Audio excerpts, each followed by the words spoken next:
Our programs offer many languages. Please visit suprememastertv.com/schedule. Nos programmes offrent plusieurs langues. Veuillez visiter suprememastertv.com/schedule. Nuestros programas ofrecen varios idiomas. Visiten suprememastertv.com/schedule. Манай нэвтрүүлгүүд олон хэлээр гардаг. Зочлох хаяг suprememastertv.com/schedule.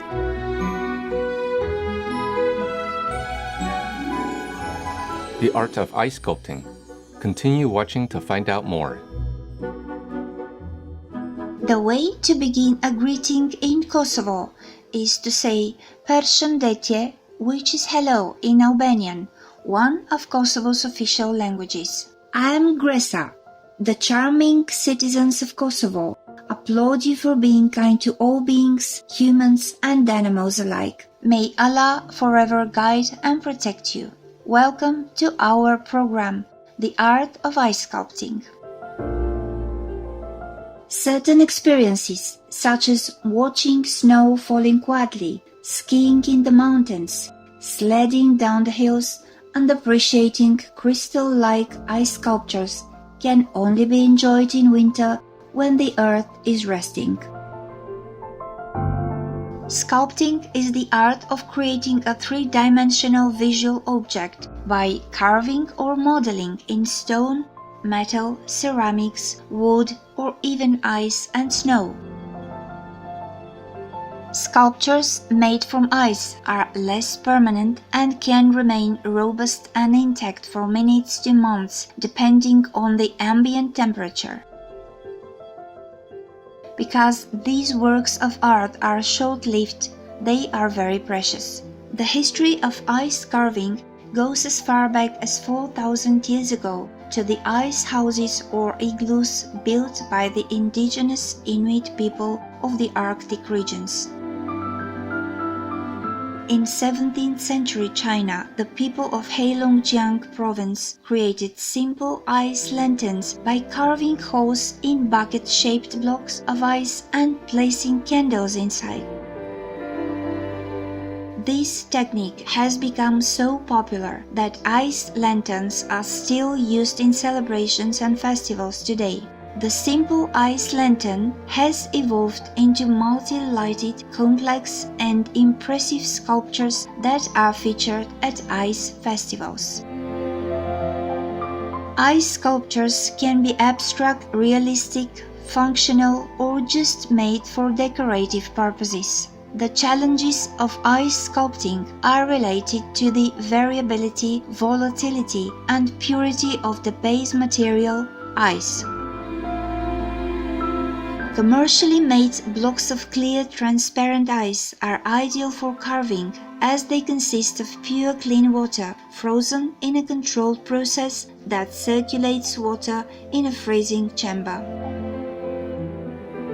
Alternatively, massive blocks of ice, known as Arctic diamonds, can be harvested from the Arctic Circle and are so clear and transparent that a newspaper can be read through them. Sometimes ice sculptors choose to mix white ice blocks that look like snow or dyed blocks with clear, transparent blocks to create certain desired effects for their sculptures. Ice sculptures offer a more hyper-realistic finish compared to that of snow sculptures because blocks of ice are denser than compacted snow. No clearly defined techniques for creating sculptures out of ice exist. It all depends on the training, skill and style of the sculptor. Sculpting an object out of compacted, icy snow requires sculpting tools like sheetrock saws to cut through large snow blocks, then ice chippers and chisels to shape it, followed by machetes for fine detailing. As for the final touches to the sculpture, sandpaper is used to smooth out any unevenness. Besides being used as displays for festivals, celebrations, and other occasions, ice sculptures can also be used to drive home messages about the effects of climate change. The Ice Bear Project, a not-for-profit arts organization founded by the British artist, sculptor and climate change activist Mark Corrett, is raising awareness about global warming through ice bear sculptural events. Mark has been carving life-size ice sculptures of polar bears in several cities around the world to bring awareness to the climate crisis and also to send the message that human behavior and habits are affecting the environment and our animal friends. In an interview with ABC News Australia, during his ice sculpting performance in Sydney's Circular Quay, Mark explained the influence of humanity on the plight of polar bears. If we're to just leave the bear in the square, it's going to start to melt. And if we release the bear to the public, they're all going to be touching it. When you touch that bear, you can feel it melting under your hands. And if you touch it hard, it will melt hard. Touch it light, and it will melt lightly. And that is humans' impetus that is being described.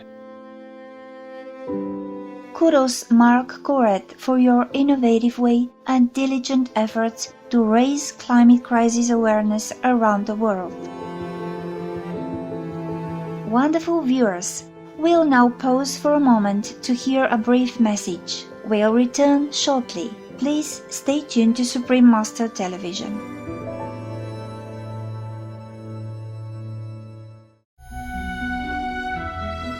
Welcome back to our show on the art of ice sculpting. Ice palaces, also known as ice castles, are structures constructed purely with blocks of ice that are usually harvested from a frozen lake or river nearby. They are often created in winter for hosting events. The first known constructed ice palace was commissioned by the Empress of Russia, Her Majesty Anna Ivanovna. The palace was built in St. Petersburg, Russia, during the winter of 1739 to 1740 from blocks of ice harvested from the river Neva. Since then, many other ice palaces have been built around the world. For example, in St. Paul, the capital city of Minnesota, USA, several ice palaces were built in conjunction with the city's winter carnival. Ice palaces were also constructed for Canada's Quebec City Winter Carnival and for the Saranac Lake, New York Winter Carnival. Ice palaces are among the key attractions at most ice and snow festivals. In fact, these structures are so popular that one is featured in the animated Disney film Frozen. In this film, an ice palace is created by Queen Elsa using her own ice powers. We'll now present some of the various international ice and snow sculpture festivals that are held worldwide each year. The large events are typically organized in countries with cold winters, especially in the Northern Hemisphere. Quite a number of colder countries have established traditions of ice and snow sculpting, and their sculptors regularly participate in international events, competing and showcasing their skills and artistic creations. Countries that have hosted such festivals include Belgium, Canada, China, Japan, Russia, Sweden, the United States, Argentina, and the United Kingdom. The World Ice Art Championships is a famous event that's organized exclusively by volunteers. Since 1989, it has been held annually in Alaska, USA, with nearly 100 sculptors coming from around the world to compete in sculpting large blocks of clear, transparent, natural ice into awesome, enchanting sculptures.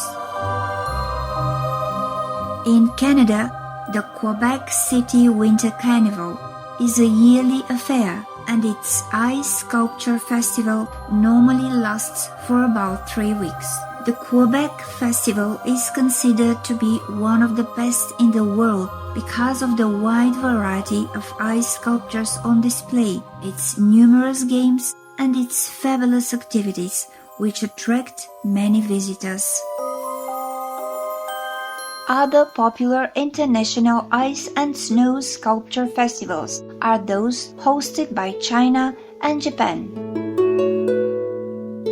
The annual festival in Harbin, Heilongjiang Province, China, is a most notable event and is becoming more popular. It has grown over the years, both in size and the number of participants. Although for the year 2020, the festival was scaled back due to the COVID-19 pandemic. Innovative ways of using laser technology are also being deployed to add more details and intricacies to the sculptures on display. In Japan, Sapporo City in Hokkaido is renowned for its winter carnival that features teams of sculptors competing to create the most impressive ice sculptures, including some creations that are massive multi-story structures. Along with Sapporo City, Asahikawa in Hokkaido also hosts an annual winter carnival. Finland Icium Wonder World of Ice, which is a winter entertainment park in Levi, also attracts large crowds of visitors each year. The park is built by ice sculptors from China's Harbin city and showcases incredible ice and snow sculptures. One can also enjoy watching traditional folk shows at the Icium Wonder World of Ice.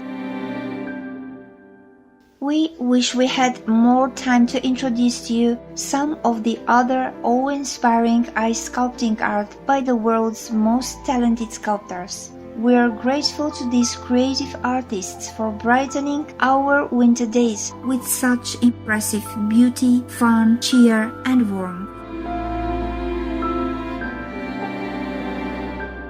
Light-hearted viewers, thank you for your company today during the Art of Ice Sculpting.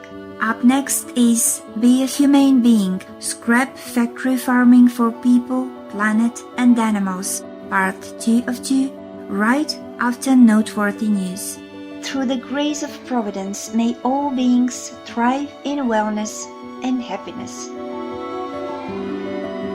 Our programs offer many languages. Please visit suprememastertv.com/schedule and suprememastertv.com/AJAR.